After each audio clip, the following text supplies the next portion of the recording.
Assalamualaikum warahmatullahi wabarakatuh.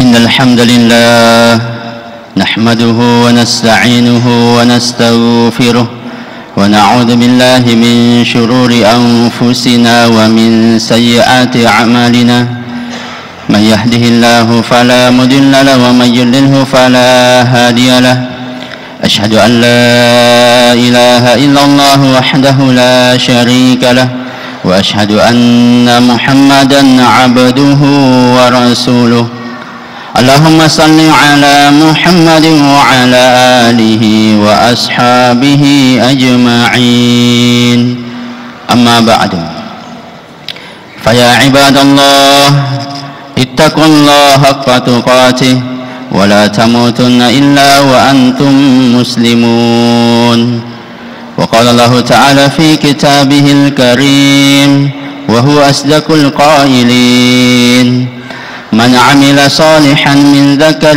أو أنثى وهو مؤمن فلنحيينه حياة طيبة ولنجزينهم أجرهم بأحسن ما كانوا يعملون. Alhamdulillah, sini untuk melebihkan selalu melebihkan jamaah Jumat yang saya muliakan dan dirahmati oleh Allah Subhanahu wa taala. Jadi dia nak ada sifat rifuada riwatu makoto dan rumah barakat ini yang itu si mata-mata mapuji-puji resesi rajanna fa'ala ta'ala nasaba kamu bisi mata nawareng afati ruang afangin ringan makoto bercening hati untuk si mata turusi perintahna fa'ala ta'ala turut pada Tuhan. Ia pernah contohki Nabi Muhammad sallallahu alaihi wasallam ia niltu sampai jumana sebagai berjamaah maka tapi masalah ini apa selamat masal Nabi Muhammad sallallahu alaihi wasallam nasabak risona perjuangkan agamai dina kada pelakaso dina kada bosi-bosi tati wali pusakna madunudun wa matanna bahkan macolok-colok darana untuk perjuangkannya rasanya agama sehingga kaki mako keseruntuh pada selang. Alhamdulillah sidang jamaah Jumat yang saya muliakan dan dirahmati oleh Allah Subhanahu wa taala. Mari kita meningkatkan takwa kita kepada Allah Subhanahu wa taala dengan sebenar-benarnya takwa. Dalam artian kita melaksanakan setiap perintah Allah Subhanahu wa taala dalam kehidupan kita sehari-hari dengan berkeyakinan dalam hati kita bahwa tidak ada perkara yang paling membahagiakan, tidak ada perkara yang paling menguntungkan di atas dunia ini selain daripada mentaati setiap perintah Allah Subhanahu wa taala.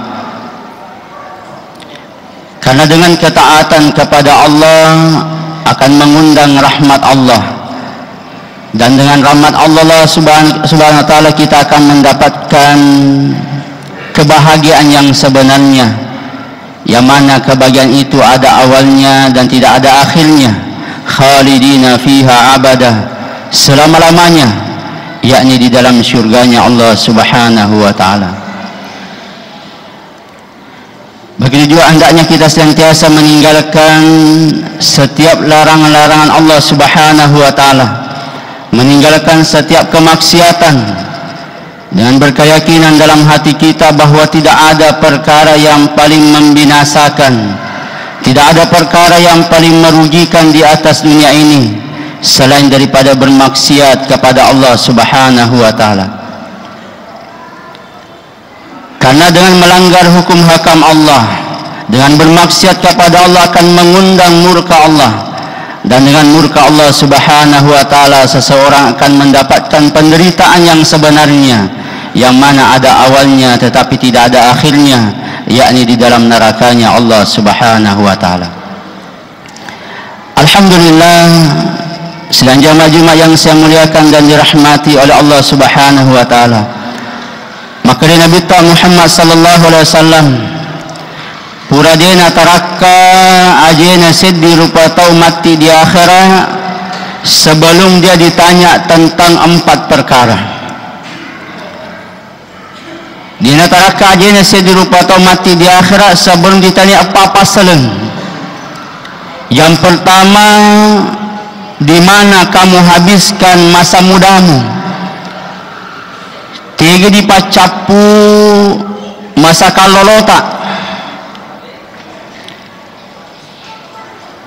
Karena hari ini banyak anak muda beranggapan bahwa masa muda itu adalah masa untuk bergila-gila, masa kegilaan. Sehingga mereka beranggapan maka mumpung maka lolomopi kesempatan untuk melampiaskan setiap hawa nafsu. Nah sabaknya reko purani mabata tau purani mabawini meresani di jami rojamangi. Padahal mati di akhirat kita akan ditanya tentang masa muda. Di mana masa muda kita habiskan? Apakah kita gunakan untuk mentaati setiap perintah Allah, ataukah justru kita gunakan untuk bermaksiat kepada Allah Subhanahu wa taala? Maka itu subhanahu tandanya kita gunakan masa muda kita untuk sentiasa mentaati setiap perintah Allah Subhanahu wa taala. Maka Nabi Muhammad SAW beberapa golongan yang mendapatkan nanti naungan di pada mahsyar. Beberapa di antaranya adalah seorang pemuda, seorang laki-laki yang senantiasa hatinya terpaut dengan masjid. Seorang laki-laki, seorang pemuda yang mentaati setiap perintah Allah Subhanahu wa taala, menjaga agamanya di usia mudanya. Bahkan ketika mereka digoda seorang wanita yang cantik dan bangsawan, maka mereka mengatakan, saya takut kepada Allah Subhanahu wa taala. Kemudian yang kedua, pertanyaan yang akan diberikan kepada setiap manusia nanti di akhirat, di mana kamu habiskan umurmu? Tinggi dipacapu umur tak? Ketika usia kita sudah beranjak 40 tahun ke atas, tinggi dipacapu di mana kita banyak gunakan umur kita? Apakah kita banyak gunakan untuk perkara yang sia-sia, ataukah justru kita gunakan untuk bermaksiat kepada Allah Subhanahu wa taala?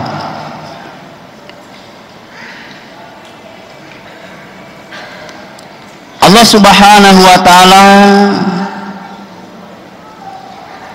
sangat membenci seorang pemuda yang bermaksiat, tetapi Allah lebih benci lagi ketika seorang yang sudah tua, sudah beruban, tetapi dia sementara bermaksiat kepada Allah Subhanahu wa taala. Menangkan nasabah maka awet ni melok dijokai, tetapi bekal yang kita kumpulkan masih sedikit. Seolah-olah kita beranggapan bahwa kita akan hidup lama di dunia, padahal kehidupan kita di dunia sebentar saja. 60-70 tahun kalau kita gunakan perhitungan akhirat, kurang lebih 1,5 jam saja. Makanya Allah Ta'ala adalah akurannya memberikan gelar akhirat itu sebagai godaan hari esok. Wal tansu nafsu ma qaddamat li ghad. Hendaklah setiap jiwa, setiap diri memperhatikan apa yang telah mereka usahakan untuk hari esoknya. Betul ada apa yang kita siapkan untuk akhirat kita. Mereka mati ki baca sangadi bagaimana amal-amal yang telah kita kirim ke akhirat. Ya rosam pajak tak, baca Quran tak, zikir tak, puasa tak, amal kebaikan yang telah kita kumpulkan. Apakah sudah cukup untuk persiapan kita nanti di alam kubur untuk menanti datangnya hari kiamat? Apakah sudah cukup untuk persiapan kita nanti di padang mahsyar, yang lamanya satu hari di padang mahsyar sama dengan 50.000 tahun di dunia? Apakah sudah cukup untuk persiapan kita nanti di titian sirat yang panjangnya 1.500 tahun perjalanan? Dan apakah sudah cukup untuk mendapatkan rahmat Allah Subhanahu wa taala yang mengantarkan kita untuk masuk ke dalam syurganya? ataukah justru membuat kita mendapatkan murka Allah dan menyebabkan kita mendekam dalam neraka selama-lamanya. Alhamdulillah, sidang jamaah Jumat yang saya muliakan dan dirahmati oleh Allah Subhanahu wa taala. Maka hendaknya kita habiskan umur kita untuk senantiasa mentaati setiap perintah Allah. Menangkana sabak yero umur epa pade barak nalilingnya. Yero lilingnya dipakai ketika dia sudah menyala, kita gunakan untuk penerangan ataukah kita simpan begitu saja juga akan habis. Begitu yang umur kita. Kita gunakan untuk kebaikan, kita gunakan untuk perkara sia-sia, ataukah kita gunakan untuk perkara maksiat, maka umur kita pun akan habis. Maka Subhanahu wa ta'ala, hakikatnya perjalanan kita adalah perjalanan menuju akhiratnya Allah Subhanahu wa ta'ala. Kemudian pertanyaan yang ketiga adalah, dari mana hartamu, kemudian kemana kamu belanjakan? Jadi orang parangnya dua paku tanana. Yang pertama, dari mana kita dapatkan? Apakah kita dapatkan dengan cara yang halal, dengan cara yang betul sesuai dengan syariat, ataukah justru kita dapatkan dengan cara yang haram? Di zaman saat ini, di akhir zaman, banyak orang beranggapan makada masa padaleki nasa liware sana. Jangankan nasa halal, haram lagi liware sana. Sehingga mereka berprediksi makada halal halul lulu mana bawa nih, yang penting wa dimuki tu. Padahal Subhanahu wa ta'ala, tubuh yang tumbuh dari perkara yang haram, maka tidak ada yang mampu membersihkannya nanti di akhirat kecuali api nerakanya Allah Subhanahu wa ta'ala. Maka hendaknya kita gunakan daripada potensi kita mencari harta dengan cara yang halal, kemudian kita belanjakan pun di tempat yang dibenarkan oleh Allah Subhanahu wa ta'ala. Jangan sampai kita beranggapan maka dan reko saya mencuri 10 juta, kemudian sumbangannya saya di juta di masjid mengerti ini Allah ta'ala wadina pacingi, tidak bisa. Perkara yang tidak halal, perkara yang haram, perkara yang kotor tidak bisa membersihkan dengan cara kita buang sebagian. Walaupun kita berikan kepada yang sesuai dengan cara yang dibenarkan oleh syariat, tapi tetap harta yang tinggal adalah perkara yang haram yang dibenci oleh Allah Subhanahu wa ta'ala. Kemudian pertanyaan yang keempat adalah, apakah kamu sudah mengamalkan ilmu yang kamu miliki?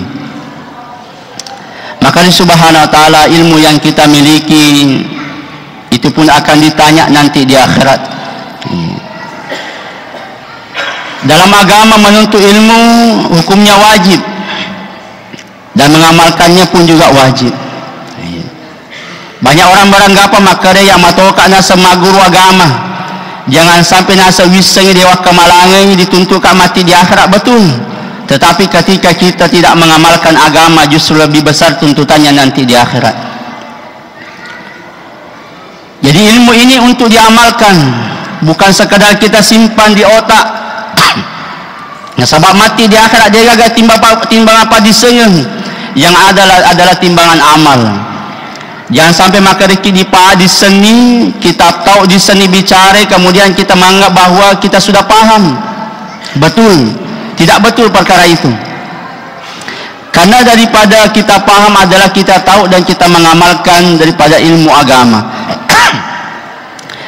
Bahkan Allah Subhanahu wa ta'ala memberikan perumpamaan orang yang memiliki ilmu tetapi tidak mengamalkannya, sehingga Allah SWT memberikan perumpamaan mereka seperti keledai yang memikul daripada kitab-kitab,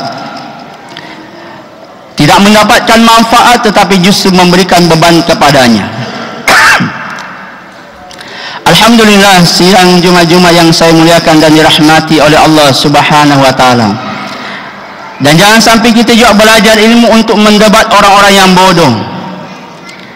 Sekarang banyak orang belajar ilmu, maguru pada setengah agama, tetapi melok nak pakai berdebat untuk menghinakan orang-orang yang tidak paham agama. Padahal subhanahu wa ta'ala ilmu di kita pelajari adalah untuk kita amalkan dalam kehidupan kita, sehingga kita semakin hari semakin dekat kepada Allah subhanahu wa ta'ala. Karena hakikat daripada ilmu adalah innama yakhshallaha min ibadihi ulama. Sesungguhnya golongan orang yang takut kepada Allah hanyalah orang yang berilmu. Jadi ukurannya sedih rupa taumatan daripada sengena adalah bukan dengan banyaknya titelnya, gelarnya, tetapi sejauh mana dia semakin hari semakin takut kepada Allah subhanahu wa ta'ala. Agak tanda-tanda untuk mengetahui Allah ta'ala, ketika mereka mendengarkan panggilan Allah, maka bergetar hatinya, kemudian mereka memenuhi panggilan Allah subhanahu wa ta'ala. Sebagai salah satu contohnya adalah azan. Mereka banyak bagaimana tindakan kita. Nah, sebab hakikatnya itu banyak adalah panggilan dari Allah subhanahu wa ta'ala, panggilan lembut dari Allah.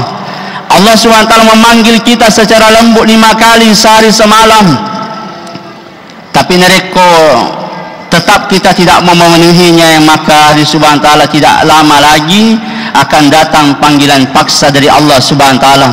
Kita punya kesempatan ataukah tidak, kita punya persiapan ataupun tidak, kita tetap harus berangkat memenuhi panggilan Allah ketika panggilan itu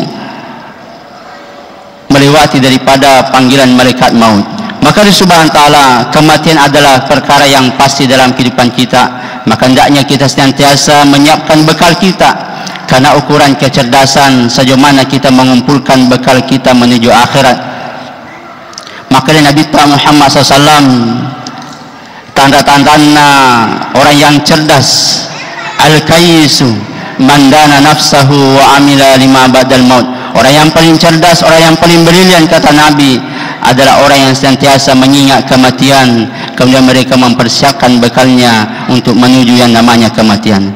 Semoga di hari Jumat ini Allah subhanahu wa ta'ala memberikan kita hidayah untuk senantiasa mempersiapkan bekal kita untuk menuju kampung yang sebenarnya, yakni kampung akhirat, sehingga kita mati dalam keadaan mendapatkan rahmat Allah subhanahu wa ta'ala, dan kita pun nanti di akhirat dimasukkan oleh Allah ke dalam syurganya dengan rahmatnya. Amin ya rabbal alamin. Barakallahu li wa lakum fil Qur'an azim, wa nafa'ni wa iyyakum wa fina al ayati wa dzikril hakim, wa taqabbala minna minkum tilawatahu innahu huwas samiul alim.